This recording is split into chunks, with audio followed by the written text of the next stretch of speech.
रोटी खाएंगे मोदी को हटाएंगे, नून रोटी खाएंगे मोदी को हटाएंगे। ठीक है, नून रोटी खाएंगे मोदी को हटाएंगे। कता बनावा है बाहिन, अरे गलिए गलिए रोडे रोडे कता बनावा है बाहिन, नीति सावा के आखिया निकाल ला है बाहिन, नीति सावा के आखिया निकाल गलिए गलिए रोटी खाएंगे ये मोदी से टकराएंगे, ये नून रोटी खाएंगे ये मोदी से टकराए। ठीक है, ठीक है।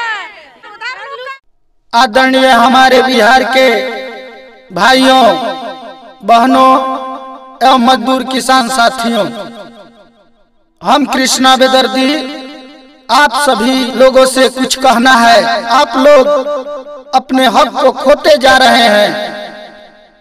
इस साल 2019 चुनाव में अपने मतदान को सही रूप और उचित दल को देना है, क्योंकि ऐसी सरकार हमें नहीं चाहिए जो हमारे मुंह से निवाला छीनकर और जरूरी जीवन मर्रा के सामग्रियों के लिए मजबूर कर दे। दिखाने के लिए बिहार सरकार माननीय मुख्यमंत्री नीतीश कुमार जी लोगों के नजर में क्राइम पूरी तरह से बंद कर दिए। हाँ, हम लोग सांस तो ले रहे हैं, लेकिन अफसरशाही जैसे माफियों के चुंगल में फंस गए हैं। पहले रात में क्राइम होता था, आज दिन में पाकिट मारी जाती है। आज रात दिन पुलिस प्रशासन लूटता है, मगर हमारी सरकार खामोश है। सबकी नजरों में हीरो बन गए माननीय मुख्यमंत्री जी नीतीश कुमार। शराब बंद कर दिए, चारों तरफ शोर हुआ, शराब बंद हो गया, नशा मुक्त बिहार हो गया, क्योंकि हमने मानव श्रृंखला जो बना लिए। मगर मुझे आप लोग से पूछना है, क्या वास्तव में शराब बंद हो गई है? शराबबंदी सरकार को कितना नुकसान हुआ है बताकर सिर्फ दिखाया जा रहा है। सरकार हमारी सेहत का ध्यान रख रही है, इसी बहाने शराब को 10 गुने दाम में बेचा जा रहा है, जिसे पुलिस प्रशासन की तो लॉटरी ही लग गई है। आम आदमी को कभी भी जेल के भीतर कर दिया जाता है। क्या पुलिस प्रशासन के लोग, मंत्री, विधायक, बैंक कर्मचारी और भी अफसर शराब पीने के चलते जेल कभी गए हैं? दिखाइए मुझे, एक भी ऐसा केस हो तो बताइए मुझे। कौन नहीं पीता है? लेकिन जेल हम लोग गरीब किसान मजदूर जाते हैं, क्योंकि आंकड़ा जो दिखाना है। यह सरकार तो आंकड़े की सरकार है, काम कुछ नहीं दिखाना है। सोचिए बिहार में भारी मात्रा में शराब कहां से आ रही है? माननीय मुख्यमंत्री जी इस पर विचार किए हैं?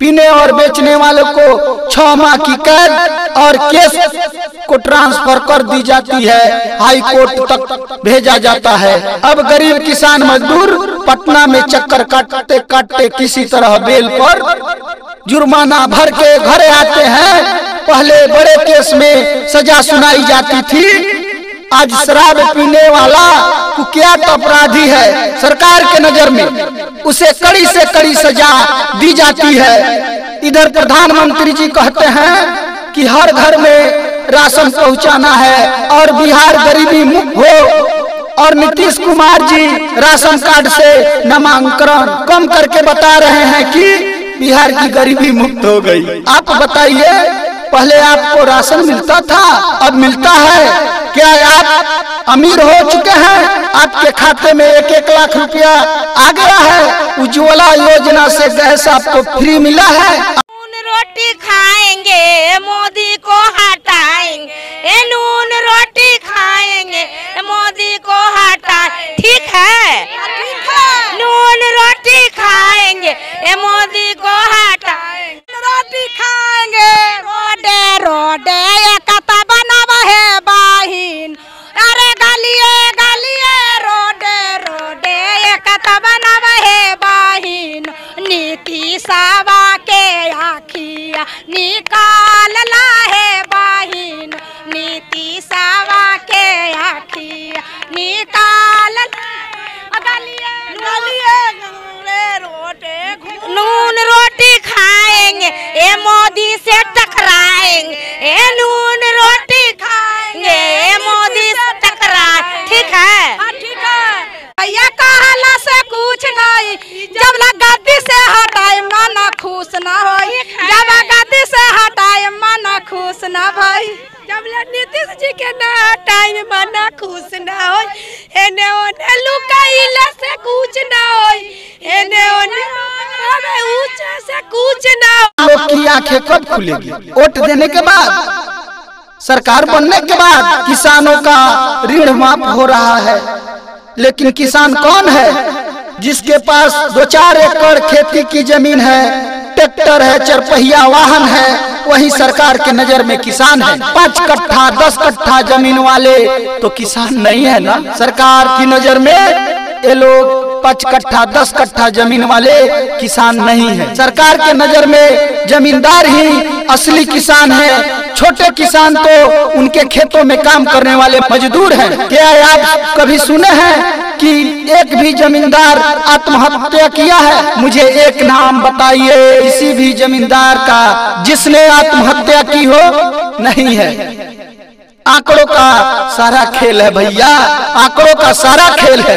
इसी तरह सरकारी स्कूलों का भी हाल है। जहां हमारे बच्चे, गरीब किसान मजदूर के बच्चे अपना किस्मत भविष्य सुधारने के लिए जाते हैं, वहां कैसी व्यवस्था है आप रोज देखते हैं। क्या किसी सरकारी अफसर का बच्चा उस स्कूल में पढ़ने जाता है? विधायक मंत्री का बच्चा पढ़ता है?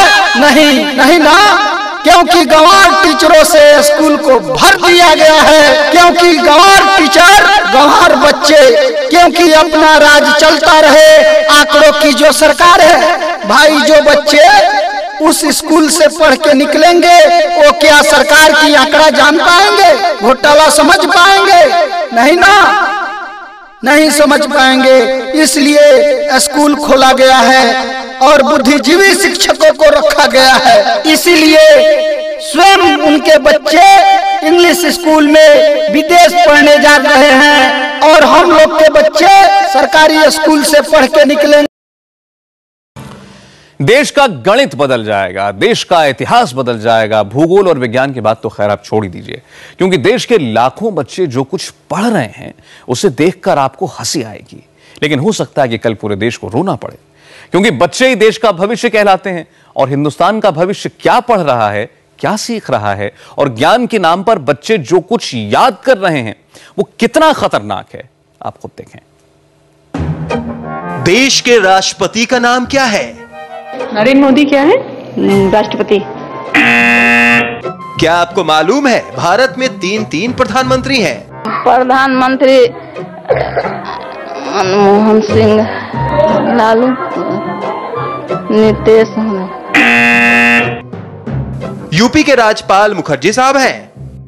जो अब पाटिल साहब हैं। नहीं वो क्या कहते हैं, याद नहीं आ रहा इस समय। तो अभी जो मुखर्जी करके हैं सर। स्कूल तक की स्पेलिंग SCUKL होती है। क्या स्पेलिंग होती है? SUC। लिख के दिखा दीजिए।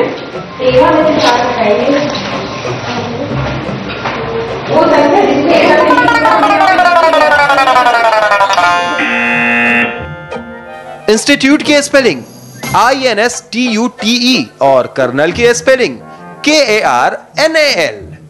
नहीं, इंस्टीट्यूट के INSTUTE, इंस्टीट्यूट, कर्नल की KARNAL। गौर से देख लीजिए अप्रैल और वेडनेसडे की ये स्पेलिंग।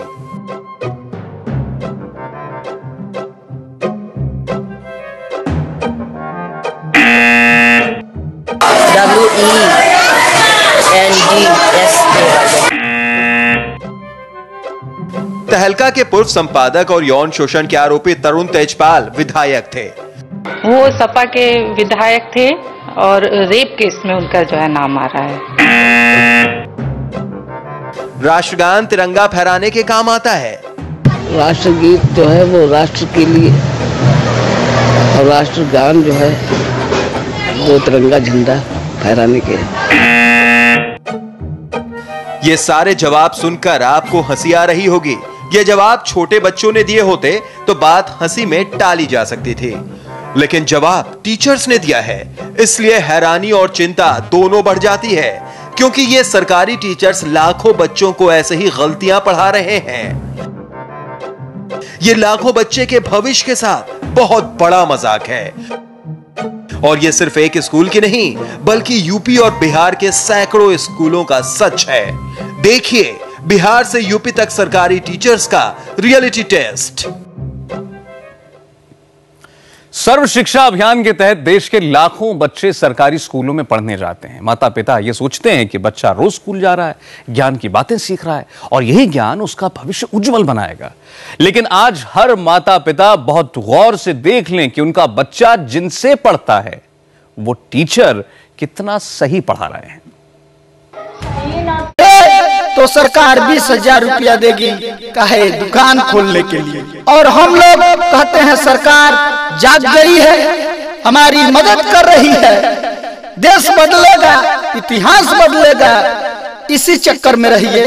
लेकिन एक बात जान लीजिए, नीतीश जी अगर फिर मुख्यमंत्री बन गए तो फिर शराब के केस खुलेगा और जो लोग जेल गए हैं उनका सजा होगा और फिर से जेल जाना पड़ेगा, यह तो निश्चित है। अब आपकी मर्जी है, आपकी विचार है और आपका वोट है। आज 99% गरीब मजदूर किसान शराब के दफे को लगाकर पुलिस प्रशासन ने जेल भेजा है, जो आज सजा काट रहे हैं। पैसे नहीं है उनको छुड़ाने के लिए उनके परिवारों के पास, लेकिन ये सरकार नहीं देखती है कि सजा 1 दिन का हो, 6 माह का हो या 6 वर्ष का हो, सजा होता है। लेकिन सरकार तो अपना नियम ही, अंधी सरकार है, अंधा कानून है।